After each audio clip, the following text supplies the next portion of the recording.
नमस्कार बच्चों, आप सभी का स्वागत है मेरे चैनल में। और आज मैं आपको पढ़ा रहा हूँ फंक्शन चैप्टर। फंक्शन चैप्टर में जो एक्सरसाइज 2A है वो आज कवर करेंगे, लेकिन उससे पहले बेसिक कंसेप्ट में आपको समझाऊंगा। फंक्शन की डेफिनेशन और टाइप ऑफ फंक्शंस को सबसे पहले समझेंगे, तब एक्सरसाइज में आएंगे। सबसे पहले डेफिनेशन ऑफ फंक्शन में आते हैं। देखो बच्चों, यहाँ पर लिखा है function as a special relation. मतलब यहाँ पर लिखा है फंक्शन के डेफिनेशन में कि a function is a relation in which no two different order pairs have the same first component।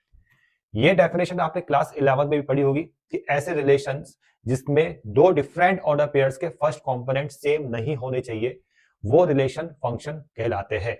यानी फंक्शन भी एक सेट ऑफ ऑर्डर पेयर्स होते हैं, लेकिन वो special set of order pairs होते हैं जिसमें दो डिफरेंट ऑर्डर पेयर्स में फर्स्ट कंपोनेंट सेम नहीं होता है। एग्जाम्पल के लिए यहां पर देखो, दो set of order pairs given है। एक ये जिसको मैं लिख लेता हूं R1 के नाम से, ये पहले रिलेशन है बच्चों, 0 1 और 1 1।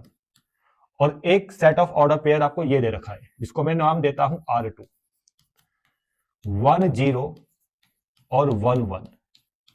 अब मैं आपसे ये क्वेश्चन करता हूं कि कौन सा रिलेशन फंक्शन बनेगा। अगर आपको डेफिनेशन पता है तो एकदम आप आंसर दे सकते हो कौन सा रिलेशन फंक्शन बनेगा। बच्चों, अगर आप इस वाले रिलेशन को देखते हो तो यहां पर देखोगे कि जो डिफरेंट ऑर्डर पेयर्स है उनके फर्स्ट कंपोनेंट डिफरेंट है, वो सेम नहीं है। तो मतलब ये रिलेशन आगे जाके फंक्शन बन जाएगा। लेकिन अगर दूसरे वाले रिलेशन को देखते हो तो यहां पर दो डिफरेंट ऑर्डर पेयर्स है और उनके फर्स्ट कंपोनेंट सेम है। और जब किसी भी रिलेशन में दो डिफरेंट ऑर्डर पेयर्स के या दो से ज्यादा डिफरेंट ऑर्डर पेयर्स के फर्स्ट कंपोनेंट सेम होते हैं तो वो रिलेशन फंक्शन नहीं होता है। तो ये वाला रिलेशन फंक्शन नहीं होगा। अब आपको समझ में आ गया होगा। तो फंक्शन की डेफिनेशन क्या है कि फंक्शन वो रिलेशन है जिसमें दो से ज्यादा या दो डिफरेंट ऑर्डर पेयर्स के फर्स्ट कंपोनेंट सेम नहीं होते हैं। और ये इसकी डेफिनेशन यहाँ पर लिखी है, आप पढ़ सकते हो, आपकी बुक में ये डेफिनेशन गिवन है। अब मैं आपको समझाता हूं फंक्शन का डोमेन कैसे फाइंड किया जाता है, को डोमेन कैसे फाइंड किया जाता है और रेंज कैसे फाइंड किया जाता है। इसके लिए आपको इस डायग्राम को समझना पड़ेगा। बच्चों, इस वाले डायग्राम में देखो दो सेट्स आपको नजर आ रहे हैं। और इन दो सेट्स में अगर आप देखोगे तो ए सेट और बी सेट है। और ए सेट के जो एलिमेंट्स है वो एसोसिएटेड है बी सेट के एलिमेंट से। इसका मतलब ये है कि ए सेट के जो एलिमेंट्स है वो अपनी इमेज बना रहे हैं बी सेट के एलिमेंट से। ठीक है, ये मतलब होता है इसका। तो बच्चों, तो यहां पर ए और बी के बीच में एक फंक्शन डिफाइन कर रहा है। फंक्शन डिफाइन कर रहा है फ्रॉम ए टू बी, इसको मैं यहां पर लिख लेता हूं। तो सबसे पहले आप यहीं पर देखो, अगर कहीं पर ऐसा लिखा है कि एक फंक्शन डिफाइन कर रहा है फ्रॉम ए टू बी और ये इसका साइन होगा, तो यहां पर ये जो ए सेट है ये होगा set of domain, set of domain. और जो बी जो सेट होता है बच्चों, इसको हम बोलते हैं सेट ऑफ कोडोमेन। और यही सब यहां पर भी लिखा गया है। अगर आप पढ़ोगे, the set A is called the domain of the function and the set B called the codomain of the function. समझ में आ गया? ठीक है, अगर कोई function A to B define कर रहा है तो जो ए सेट होगा वो डोमेन का सेट होगा और बी सेट होगा कोडोमेन का सेट होगा। और ए सेट के एलिमेंट सब डोमेन्स के लाएंगे। और डोमेन का सेट क्या आ रहा है, देखो ये ए बी सी डी, आपको समझ में आ रहा होगा। और कोडोमेन का सेट ये पूरा बी सेट 1 2 3 4 5, यहां भी देखो 1 2 3 4 5। और ये तो आपने क्लास 11 में भी पढ़ा होगा। अब रेंज की अगर बात करेंगे, रेंज क्या होता है, जो इमेज बनते हैं। सेट ए के एलिमेंट्स अपनी इमेज बना रहे हैं सेट बी के एलिमेंट्स में, जो इमेज बन रहे हैं वो रेंज है। देखो इमेज कौन बन रहा है, 1 बन रहा है ए का, सी की इमेज 3 बन रहा है, बी की इमेज भी 3 बन रहा है और डी की इमेज भी 5, डी की इमेज 5 बन रहा है। तो इमेज बनने वाले जो एलिमेंट्स है वो रेंज है। और रेंज यहाँ पर लिखा है 1 3 5, यहाँ पे देखो 1 3 5। अब आपको समझ में आ गया होगा डोमेन क्या होता है, रेंज क्या होता है, को डोमेन क्या होता है। कहीं पर अगर फंक्शन ऐसे लिखा है फ्रॉम ए टू बी, तो A set of domain, B set of codomain, और बी के अंदर ही मतलब को डोमेन के अंदर ही रेंज मिलेगी।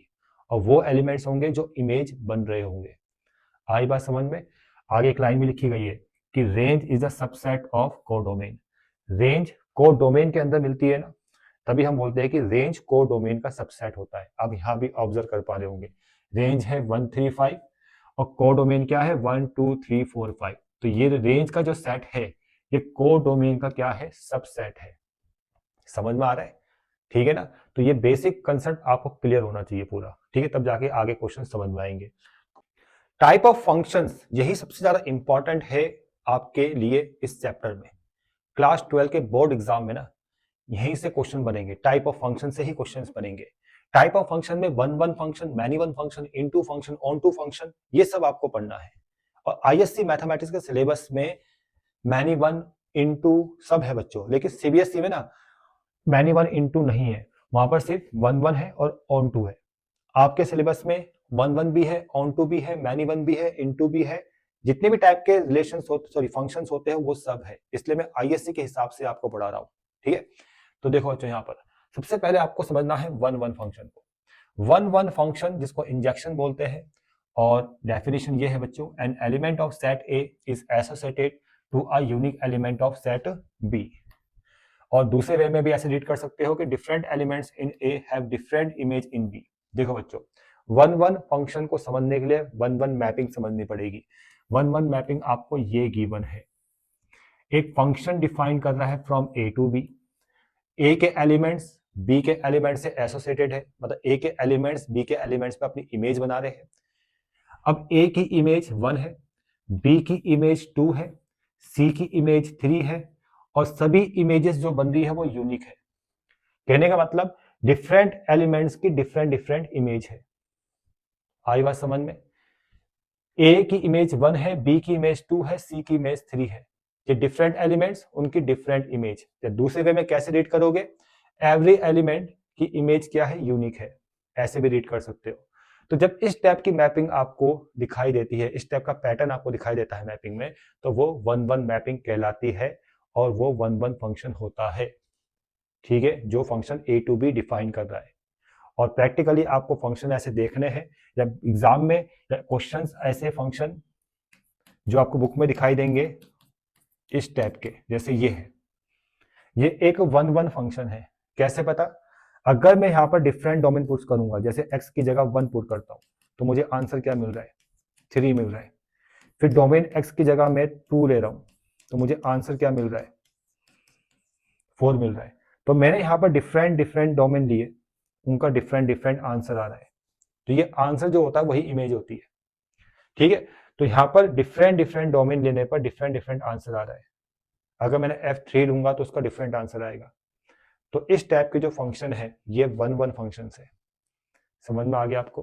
ठीक है, मैपिंग से भी समझा दिया, एक एग्जाम्पल भी आपको दे दिया, और कंडीशन देख लो बच्चों, याद रखना कंडीशन, कंडीशन लिख लो। कंडीशन भूलना नहीं है कि इसी कंडीशन का यूज करके हम क्वेश्चंस को सॉल्व करेंगे, मतलब वन वन को प्रूफ करेंगे। ठीक है, कंडीशन क्या है? If fx1 equal to fx2 implies x1 equal to x2, ये कंडीशन है। इसको आपको सिर्फ याद रखना है, ठीक है ना, और इसका यूज करना मैं आपको सिखा दूंगा। वन वन के लिए कंडीशन एग्जाम्पल मैंने बता दिया है, मैपिंग किस टाइप की होती है वो भी आपको समझा दी है। ठीक है, इसको रफ करते हैं। अब आते हैं हम मैनी वन फंक्शन में। अगर वन वन समझ में आ गया है बच्चों, तो मैनी वन भी आपको एकदम समझ में आ जाएगा। उसका उल्टा उल्टा तो नहीं बोलेंगे, उससे डिफरेंट जो प्रोसेस होता है वो मैनी वन होगा।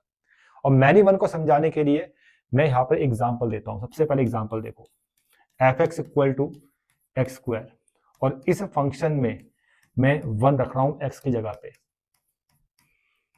तो कितना आ गया? 1। आंसर क्या मिल रहा है? 1 मिल रहा है।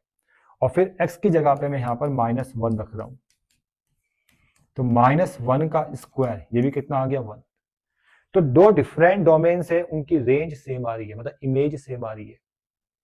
देखो ये 1, ये -1, ऐसे इमेज बन रही है। ठीक है, 1 की इमेज 1 है इसके हिसाब से, 1 की इमेज 1, और -1 की इमेज भी 1 है। ठीक है, आपको दिखाई दे रहा है? तो इस टाइप की जो मैपिंग होती है वो मैनी वन फंक्शन को शो करता है कि किसी भी फंक्शन में अगर दो डिफरेंट डोमेन्स होंगे या दो से ज्यादा डिफरेंट डोमेन्स होंगे, उनकी सेम अगर इमेज आ रही होगी तो वो फंक्शन मैनी वन फंक्शन कहलाता है। ठीक है, और डेफिनेशन भी पढ़ लो मैनी वन फंक्शन की। 2 और more elements in A have the same image in B, मतलब 2 या 2 से ज्यादा एलिमेंट्स की अगर सेम इमेज होगी तो वो मैनी वन फंक्शन होते हैं। ठीक है, उस कंडीशन में जो फंक्शन होता है वो मैनी वन फंक्शन होता है। समझ में आ गया? ये जो डायग्राम है ये मैनी वन फंक्शन को या मैनी वन मैपिंग को शो कर रहा है। देखो बच्चों, बी और सी को देखो, बस बी और सी दो डिफरेंट डोमेन्स या दो डिफरेंट एलिमेंट्स, उनकी इमेज सेम है। तो ये किस टाइप के मैपिंग है? Many one mapping. और यहां पर जो फंक्शन डिफाइन कर रहा है फ्रॉम ए टू बी वो मैनी वन फंक्शन होगा। क्लियर? समझ में आ गया? आगे बढ़ते हैं। नहीं, उससे पहले हाँ, कंडीशन, इसकी कंडीशन भी याद रखना मैनी वन की। If fx1 equal to fx2 implies x1 not equal to x2। 1 में क्या था कि x1 इक्वल टू x2 हो गया था, लेकिन मैनी वन में x1 not equal to x2। इसको यही समझ लो। देखो, जो आंसर्स होते हैं, जो इमेज होती है वो fx1 और या fx2 हम इसको बोल सकते हैं। देखो यहां पर b क्या है? x1 और c क्या है? x2। समझना चीज को। x1 x2 के इक्वल नहीं है, बिल्कुल नहीं है, लेकिन उनके जो आंसर्स आ रहे हैं यहां पर इसके हिसाब से जो इमेज आ रही है वो इक्वल है। तो मैं ये बोल सकता हूं कि इस f फंक्शन में अगर x1 डोमेन पुट करेंगे तो fx1 आपको मिलेगा। इमेज क्या मिलेगी? fx1। और इस f फंक्शन में जब मैं x2 डोमेन पुट करूंगा, तो मुझे इमेज क्या मिलेगी? fx2। ठीक है, 2 लिख देना, fx2। ठीक है, आज बात समझ में। और fx1 कितना है? दोनों के हिसाब से 7 है। fx1 भी 7 है और fx2 भी 7 है। तो दोनों क्या है? इक्वल है, लेकिन x1 x2 के इक्वल नहीं है। वही चीज मैंने यहां पर लिखी है, यहां भी देख लो। देखो, ये x1 है, ये x2 है, और इसकी जो इमेज आ रही है वो fx1 हो जाएगा, वही आपका fx2 हो जाएगा। 1 पे जो आंसर आएगा वो fx1, -1 पे जो आंसर आएगा वो fx2। दो डिफरेंट डोमेन, उनकी सेम इमेज। यहां पे भी दो डिफरेंट डोमेन्स इक्वल नहीं है, लेकिन उनकी इमेजेस जो आ रही है वो इक्वल है। यही तो मतलब हो गया। तो ऐसे केस में हम बोलते हैं कि वो मैनी वन फंक्शन है। तो कंडीशन भी 1 मार्क्स में बोर्ड एग्जाम में आ सकती है। डायरेक्ट ये कंडीशन दे देंगे और बताएंगे, बोला जाएगा कि कौन सा फंक्शन है। एक चीज बताऊं आपको, आपसे मैं क्वेश्चन पूछता हूं, कमेंट्स में बताना इसका आंसर अगर पता है। अगर नहीं पता है तो मुझे कमेंट्स करना, मैं बताऊंगा आपको। मैं आपके लिए कंडीशन लिख रहा हूं और मुझे बताना है कि ये कौन से फंक्शन को शो कर रहा है। मैनी वन 1 ठीक है? नहीं पता तो मैं आपको बताऊंगा दूसरे वीडियो में। देखो, ये आपके लिए होमवर्क है। मैं लिख रहा हूं कि if x1 not equal to x2 implies fx1 not equal to fx2। ये कंडीशन कौन से फंक्शन को बताएगी? ये कौन से फंक्शन की कंडीशन है? ठीक है, 1 या मैनी वन। ठीक है, आंसर बताना जरा मुझे कमेंट में। चलो आगे बढ़ते हैं। ऑन टू और इन टू। देखो, मैं आपको बोलूंगा कि ऑन टू को ढंग से पढ़ लो। ऑन टू ही सबसे ज्यादा इंपॉर्टेंट है, याद रखना। ठीक है, ऑन टू ही सबसे ज्यादा इंपॉर्टेंट है। क्लियर? इन टू उसका उल्टा प्रोसेस होता है, बस ये मान के चलो।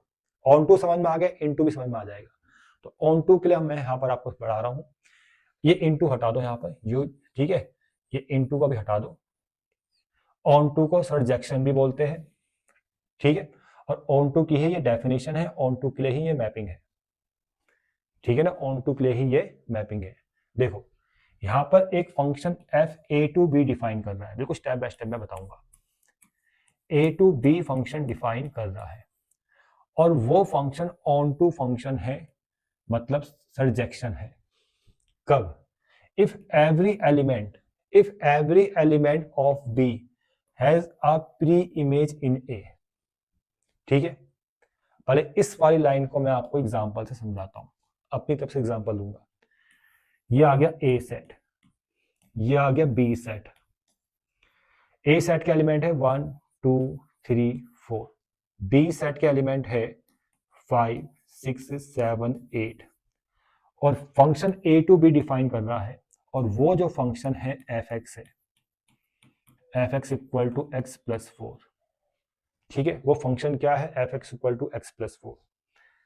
यहां पर x की जगह, ये x के लिए होता है, याद रखना, x belongs to A set, domain ये ए सेट है, डोमेन का सेट ये ए सेट है, तो x की जगह जब मैं 1 यहां पुट करूंगा तो 1 + 4 कितना आ रहा है 5, कितना आ जाएगा 5, यानी 1 की जो इमेज है वो 5 है। समझ में आ रहा है? 2 की इमेज कितनी आएगी, x की जगह 2 आ जाएगा, तो यहाँ भी x की जगह 2 आएगा, 2 + 4 कितना आ जाएगा 6, यानी 2 की इमेज 6 है।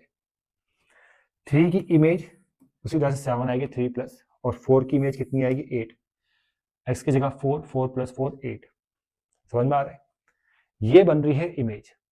अब क्या होता है जब इमेज बनने का प्रोसेस होता है तो फंक्शन डिफाइन कर रहा है from A to B. Image बनने के प्रोसेस में यहां फंक्शन डिफाइन कर रहा है ए टू बी, और फंक्शन क्या है ये है बच्चों। ठीक है, इतना समझ में आ गया, इतना समझ में आ गया ना। अब देखो आगे का प्रोसेस देखना।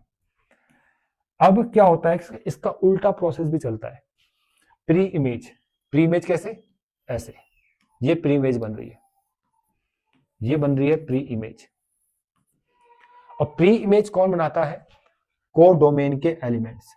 ये आपको पता होना चाहिए, ये डोमेन के एलिमेंट्स है और ये को डोमेन के एलिमेंट्स है, और जो को डोमेन के एलिमेंट्स है वो अपनी प्री इमेज बनाएंगे डोमेन के सेट पर, ऐसे। ठीक है, आपको समझ में आ रहा होगा। और जब को डोमेन के सारे एलिमेंट्स अपनी प्री इमेज बनाएंगे डोमेन के सेट पर, उस कंडीशन में फंक्शन, ये एफ फंक्शन आपका ऑन टू होता है प्री इमेज बनाने वाले प्रोसेस में। और प्री इमेज जब बनता है तो एक नया फंक्शन क्रिएट करना होता है। आपको एग्जांपल से बताता हूं, देखो नया फंक्शन कैसे क्रिएट होगा। इमेज बनाने वाला जो फंक्शन है वो कैसे क्रिएट होगा, देखो बच्चों हम क्या करेंगे, जो ये फंक्शन हमें गिवन होता है, जैसे ये फंक्शन है जो ए टू बी डिफाइन कर रहा है, इसको हम लेट करेंगे y, y = fx, यानी y = x + 4। y लेना है y = fx और y = x + 4, और x का वैल्यू निकालना है y की टर्म में, x का वैल्यू y की टर्म में निकालेंगे। ये जो नया फंक्शन आया है यही प्री इमेज बनाता है। ठीक है ना, ये जो नया फंक्शन है यही आपका प्री इमेज बनाएगा। अब यहाँ पर ये जो y होगा, y बिलोंग करेगा बी सेट को। ये जो बी सेट के जो एलिमेंट्स है, जैसे बी सेट में 5 है तो 5 पुट करोगे यहाँ पर, तो 5 - 4 कितना आ जाएगा 1 आ जाएगा, मतलब 5 की प्री इमेज क्या बन रही है 1 बन रही है। 1 की इमेज 5 तो 5 की प्री इमेज 1, ऐसे समझ सकते हो। 2 की इमेज 6, अब तो 6 की प्री इमेज कितनी आएगी, यहाँ 6 पुट करो, 6 - 4 कितना आ जाएगा 2 आ जाएगा। 3 की इमेज 7, तो 7 की इमेज कितनी आ जाएगी 3 आ जाएगी। 4 की इमेज 8, तो 8 की प्री इमेज कितनी आ जाएगी 4 आ जाएगी। कहने का मतलब ये है कि जब को डोमेन के सारे एलिमेंट्स अपनी प्री इमेज डोमेन के सेट पे बनाएंगे तब जाके वो पहला वाला फंक्शन एफ फंक्शन वो क्या होगा ऑन टू होगा। ये इसकी रियल डेफिनेशन है। ठीक है ना, ये इसकी रियल डेफिनेशन है, समझाना जरूरी है, टाइम लगता है बच्चों समझाने में। ठीक है ना, शॉर्टकट में बिल्कुल मैं नहीं पढ़ाता हूँ, तो डिटेल में आपको बता रहा हूँ, लेकिन ये इसकी रियल डेफिनेशन है। और जब ये समझ में आएगा ना तो आगे क्वेश्चन हर सारे क्वेश्चन आपको समझ में भी आ जाएंगे। ये बेसिक कंसेप्ट ढंग से समझ लो।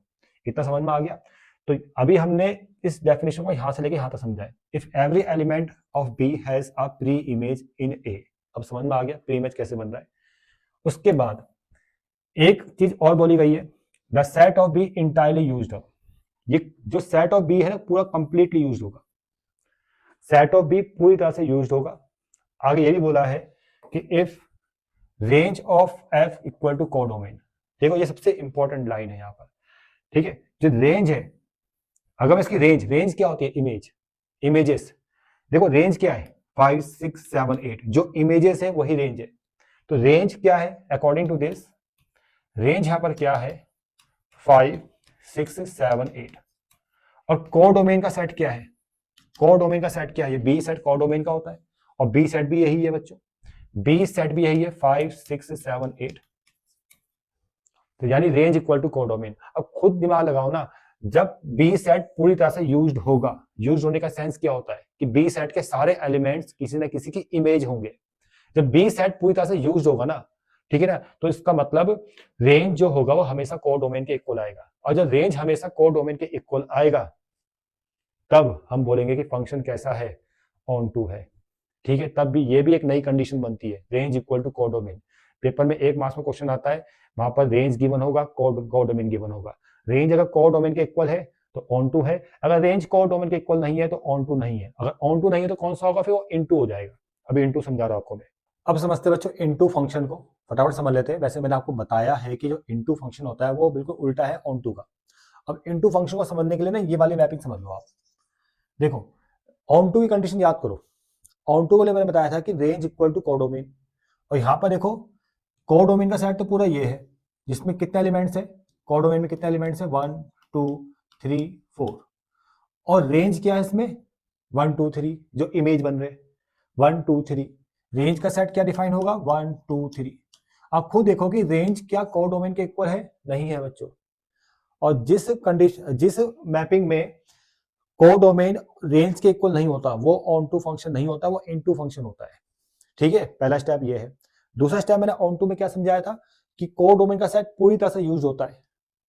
तो यहां पर इनटू में कोडोमेन का सेट पूरी तरह से यूज्ड नहीं होगा, कोई ना कोई एलिमेंट बच जाएगा। जैसे यहां पर ये 4 एलिमेंट किसी की इमेज नहीं बन रहा है, तो इसका मतलब ये कोडोमेन का सेट पूरी तरह से यूज्ड नहीं हो रहा है।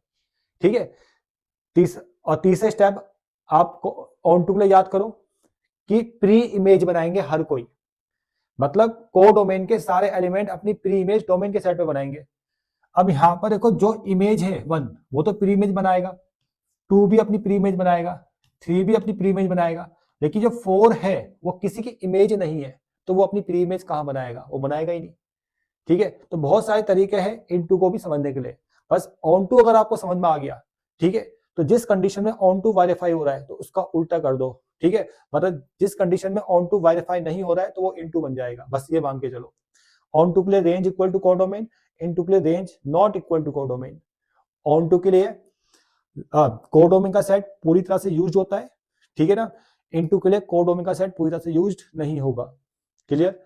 ऑन टू के लिए कोडोमेन के सारे एलिमेंट अपनी प्री इमेज बनाएंगे इमेज डोमेन के सेट पे, और इनटू के लिए कोडोमेन के सारे एलिमेंट अपनी प्री इमेज नहीं बनाएंगे, कुछ बनाएंगे कुछ नहीं बनाएंगे। आई बात समझ में, ऐसे समझना है, आपको समझ में आ गया होगा। बाकी वही सब चीजें यहाँ पर लिखी गई है। ठीक है, और एक चीज मैं आपको और बता दूं, इनटू वाले केस में रेंज कोडोमेन के इक्वल नहीं होता है, रेंज कोडोमेन का प्रॉपर सबसेट होता है, लिखा भी है देखो यहाँ पर, range is the proper subset of codomain.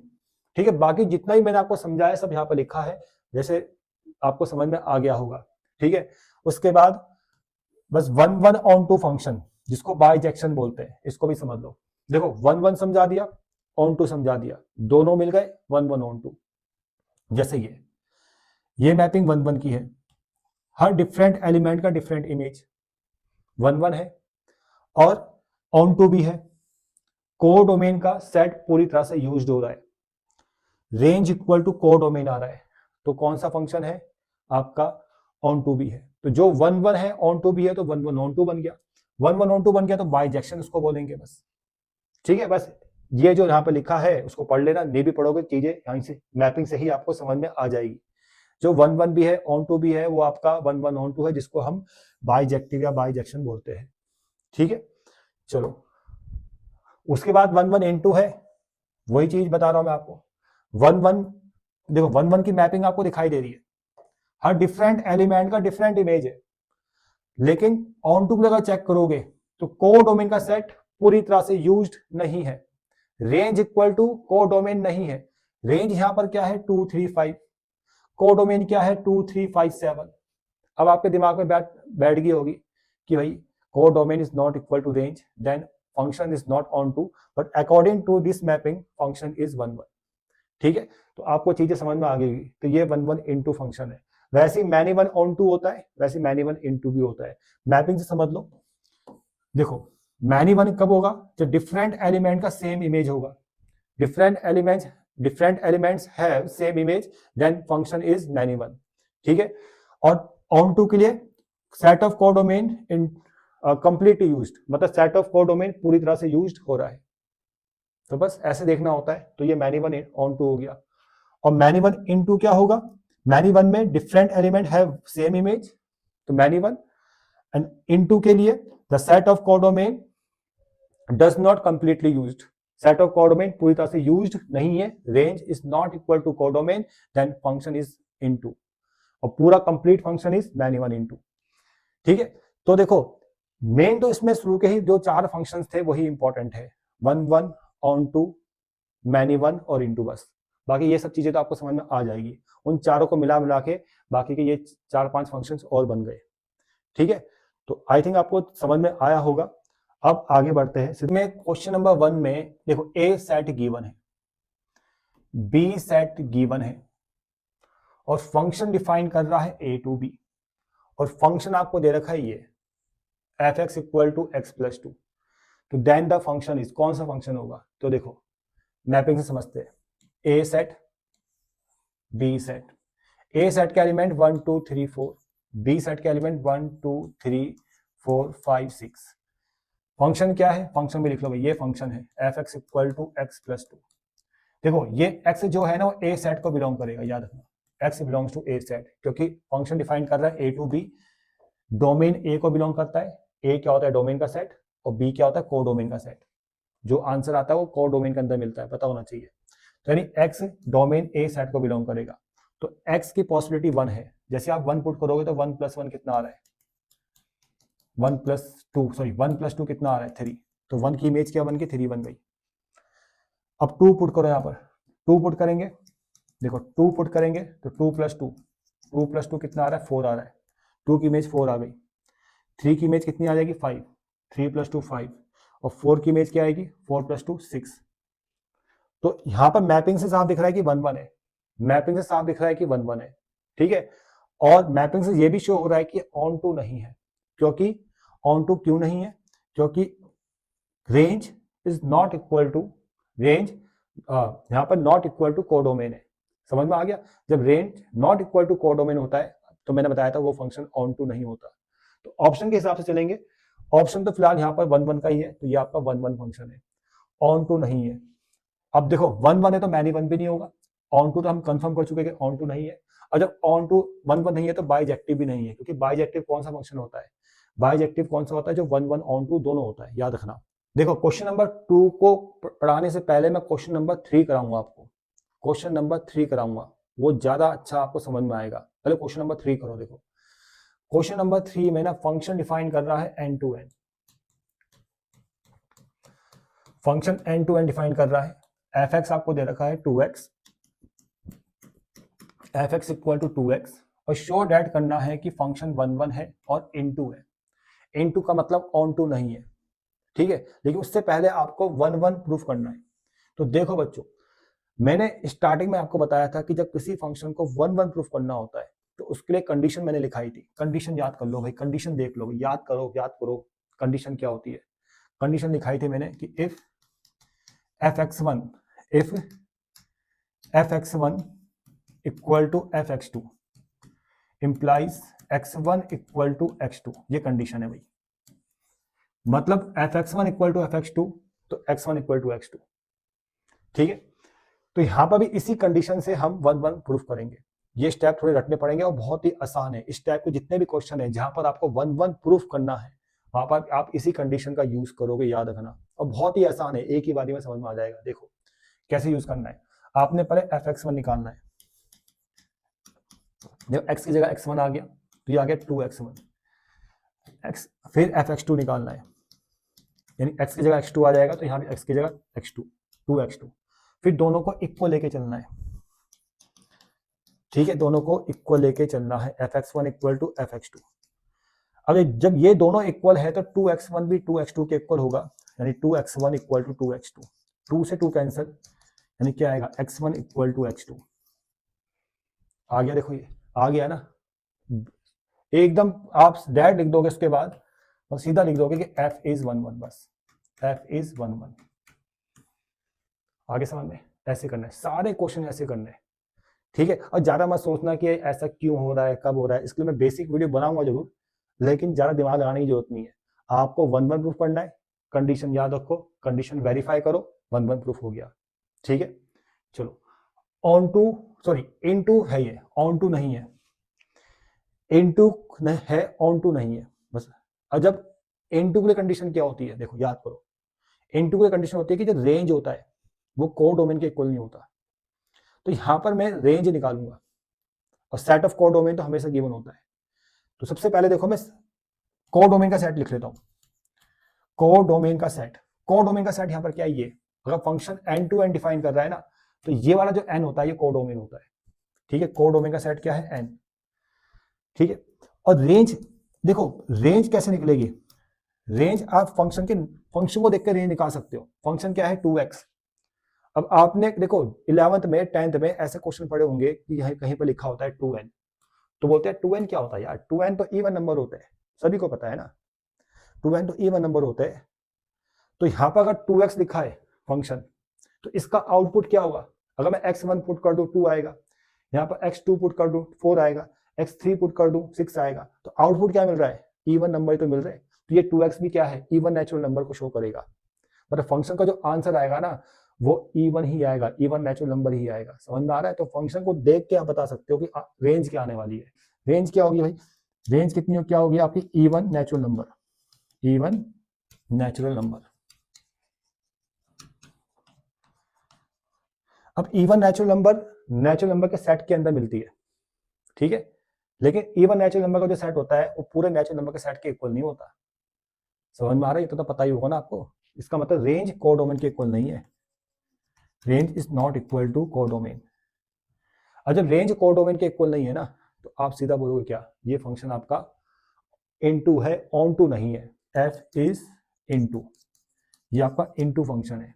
अब आते हैं क्वेश्चन नंबर 2 में। देखो बच्चों, क्वेश्चन नंबर 2 को पहले पढ़ना है।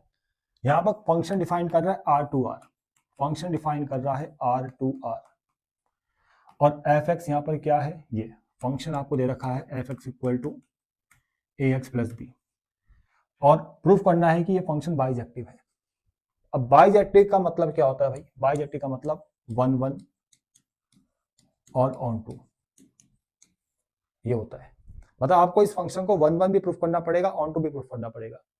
1 1 के लिए मैंने आपको कंडीशन बताई थी अभी, जब भी किसी भी फंक्शन को 1 1 प्रूफ करना है ना, तो सभी क्वेश्चंस में आप यही कंडीशन लोगे, if f(x1) equal to f(x2) implies x1 equal to x2, ठीक है ना।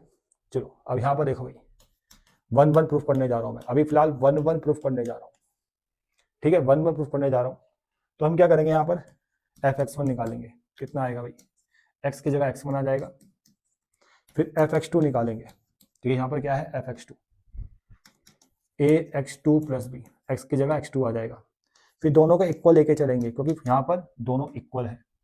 f(x1) इक्वल टू f(x2), दोनों इक्वल लेके चले तो ये भी दोनों इक्वल होंगे, यानी ax1 plus B equal to ax2 plus B, b से b कैंसिल, नेक्स्ट वाले स्टेप में आएगा ax1 equal to ax2, a से a cancel, x1 equal to x2। आगे समझ में, ठीक है। तो आगे कंडीशन यही, x1 इक्वल टू x2, तो सीधा आप बोलोगे कि f इज 1 1, ज्यादा कुछ सोचना ही नहीं है, सीधा लिख देना f इज 1 1, बस हो गया। तो मेरी बात को देखो ध्यान से सुनो जो मैं बोल रहा हूं, जब भी फंक्शन लीनियर पॉलिनोमियल के फॉर्म में होगा, जैसे लीनियर पॉलिनोमियल फंक्शन है और फंक्शन R2R डिफाइन कर रहा है, मतलब R ये सेट ऑफ डोमेन और ये सेट ऑफ कोडोमेन, तो उस केस में फंक्शन हमेशा ऑन टू होता ही होता है, ठीक है। आप डायरेक्ट भी लिख सकते हो, लेकिन अगर आपको प्रूफ करना है तो प्रूफ करने के कुछ स्टेप से अभी रटने पड़ेंगे आपको, कि बाद में 2-4 क्वेश्चंस कर लोगे तो आपको बढ़िया समझ में आ जाएगा, लेकिन अभी तो रटना पड़ेगा। कैसे, देखो ऑन टू के लिए हम पहला स्टेप ये है कि y equal to F X आप लेट करोगे, ठीक है। उसके बाद एफ एक्स जो है ए एक्स प्लस बी, उसको यहां रखोगे ए एक्स प्लस बी, उसके बाद x का वैल्यू यहां से निकालोगे, y माइनस बी बाई ए, निकल गया x का वैल्यू y की टर्म में। ये एक नया फंक्शन आता है, और मैंने जब डेफिनेशन बताई थी आपको ऑन टू की, तो मैंने बताया था कि जब कोई फंक्शन x और ये y और ये फंक्शन, जब फंक्शन इस तरह से डिफाइन कर रहा है x टू y, तो इमेज बनती है, बताया था मैंने, इमेज बनती है, ठीक है। लेकिन जब फंक्शन ऐसे डिफाइन करेगा, जिससे हम ऑन टू की डेफिनेशन समझते थे, उससे क्या बनती है, प्री इमेज बनती है। जब ऐसे प्री इमेज बनेगी, तो प्री इमेज बनाने वाला जो एक नया फंक्शन होता है वो यही है बच्चों, ये प्री इमेज बनाने वाला फंक्शन है, ये एफ एक्स इमेज बनाने वाला फंक्शन है, जो ऐसे इमेज बना रहा है एक्स टू वाई, ठीक है। और जो प्री इमेज बनाएगा वो ये बनाएगा नया फंक्शन, और जब y जब कोडोमेन के सारे एलिमेंट, ये कोडोमेन और ये डोमेन, जब कोडोमेन के सारे एलिमेंट्स अपनी प्री इमेज डोमेन के सेट में बनाएंगे तब हम बोलते हैं कि फंक्शन ऑन टू है। ठीक है, और इस चीज को प्रूफ करने के लिए एक कंडीशन होती है जो आपको आगे बहुत सारे क्वेश्चंस में अप्लाई करनी है। देखो कंडीशन ये है, फॉर ऑल y किसको बिलोंग करता है, कोडोमेन के सेट को हमेशा, और कोडोमेन का सेट यहाँ पर क्या है, R है, और लिख देना साइड में कोडोमेन। y बिलोंग कर रहा है रियल नंबर को, कोडोमेन को सेट को, और y की वैल्यू मैं यहाँ कुछ भी पुट करूं, कुछ भी, तो जो x आएगा वो भी रियल नंबर आएगा, और जब x रियल नंबर आएगा तो वो किसको बिलोंग करेगा, डोमेन को, सेट को। तो इससे ये प्रूफ होता है कि y कोडोमेन के एलिमेंट्स अपनी प्री इमेज कहां बना रहे हैं, डोमेन के एलिमेंट्स पे, इससे ये प्रूफ होता है। ठीक है, तो for all y belongs to R, y belongs to set of codomain, तो देयर एग्जिस्ट जो x आएगा, ठीक है, y की हर वैल्यू पर, y की वैल्यू कुछ भी पुट कर दो, जो x मिलेगा वो भी रियल नंबर ही होगा, और वो रियल नंबर कौन सा, डोमेन वाला, जो डोमेन को सेट को बिलोंग करेगा। बस ये लाइन आपने लिख देनी है ऐसे। इससे ये कंफर्म होता है कि कोडोमेन के सारे एलिमेंट अपनी प्री इमेज बना रहे हैं डोमेन के एलिमेंट्स पे। ठीक है, और उसके बाद आपने लिखना है कि f इज ऑन टू।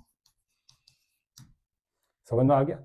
जो function R to R define हो रहे हैं और लीनियर फंक्शन है, उनको सभी क्वेश्चन को ऐसे करना है। ठीक है बच्चों, अभी रटने वाले स्टेप्स थे, लेकिन आगे जब 2-4 क्वेश्चंस कर लोगे तब आपको 1% भी दिक्कत नहीं आएगी। ठीक है ना, ये सारे स्टेप आपको रट जाएंगे। और बाकी बात है 1-1 की, 1-1 में तो कोई दिक्कत नहीं है, वो तो आपको समझ में आ गया होगा। चलो क्वेश्चन नंबर 3 मैंने कराया था। ठीक है, अब क्वेश्चन नंबर 4 देखो बच्चों।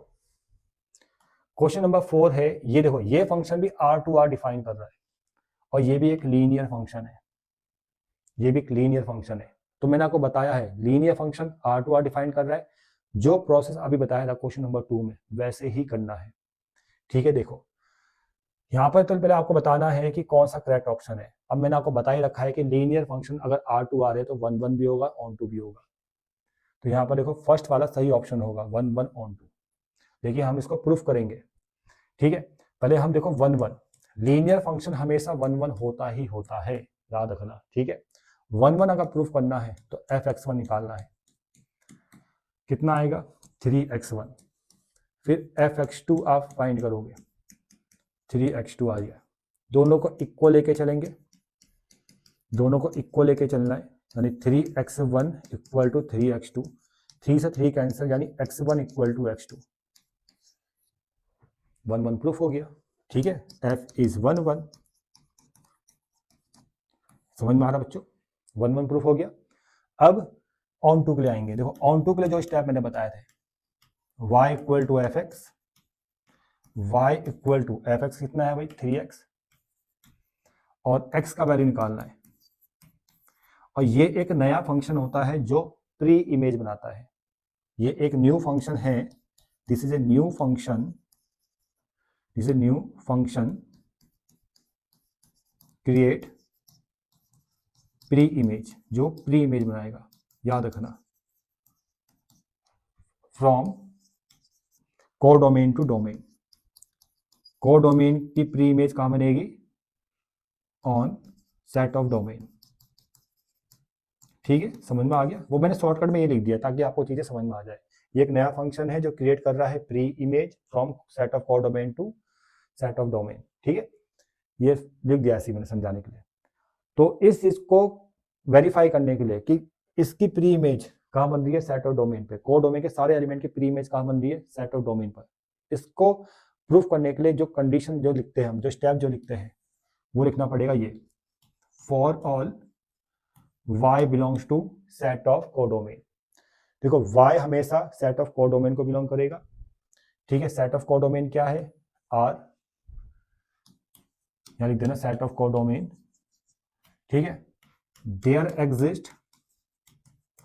एग्जिस्ट x बिलोंग्स टू, अब खुद दिमाग लगाओ, इस न्यू फंक्शन में y अगर रियल नंबर है, y रियल नंबर है तो x भी जो आएगा वो भी तो रियल नंबर होगा। तो there exist x is also belongs to R, और ये कौन सा R है, डोमेन वाला R है। तो इससे ये कंफर्म होता है कि y कोडोमेन के सारे एलिमेंट्स अपनी प्रीइमेज कहाँ बना रहे हैं, डोमेन के सेट पर। ठीक है, इससे ये कंफर्म होता है। तो आप सीधा बोलोगे कि f इज ऑन टू। समझ में आ गया बच्चों? वैसे मैंने इसका आंसर पहले ही आपको समझा दिया था, लेकिन तब भी मैंने पूरा प्रोसेस आपको दिखा दिया कैसे हमें सॉल्व करना है। और मैंने आपको पहले बताया कि देख के बता सकते हो फंक्शन 1 1 ऑन टू है कि नहीं है। लीनियर पॉलिनोमियल वाला फंक्शन R2R डिफाइन कर रहा है तो 1 1 होगा ही होगा, ऑन टू भी होगा। ठीक है ना? R2R वाले केस में 1 1 तो हमेशा होता है, लेकिन ऑन टू हर केस में नहीं होता। अगर यही फंक्शन n to n होता तब ये ऑन टू नहीं होता, 1 1 होता, ऑन टू नहीं होता। लेकिन R2R अगर डिफाइन कर रहा है तो 1 1 भी होगा, ऑन टू भी होगा। डायरेक्ट मैंने आपको आंसर बता दिया था इसका। ठीक है, अब देखो ये भी वही सेम फंक्शन है, बस अब यहां पर फंक्शन क्यूब वाला आ गया, क्यूबिक पॉलीनोमियल के फॉर्म में आ गया फंक्शन। सेम प्रोसेस चलना है, यहाँ भी फंक्शन R2R डिफाइन कर रहा है और बाइजेक्शन प्रूफ करना है। बाइजेक्शन मतलब 1 1 और ऑन टू, बिल्कुल सेम स्टेप चलेंगे जैसे पहले क्वेश्चन में बताया था। 1 1 तो वैसे ही प्रूफ करना है जैसे बताया था मैंने आपको। फंक्शन जो लिखा है एफ एक्स क्यूब, और 1 1 के लिए आपने fx1 निकालना है, x1 क्यूब, फिर fx2 फाइंड करना है, ये आ गया x2 क्यूब, और दोनों को इक्वल लेके चलना है भाई, fx1 इक्वल टू fx2, यानी x1 cube equal to x2 cube.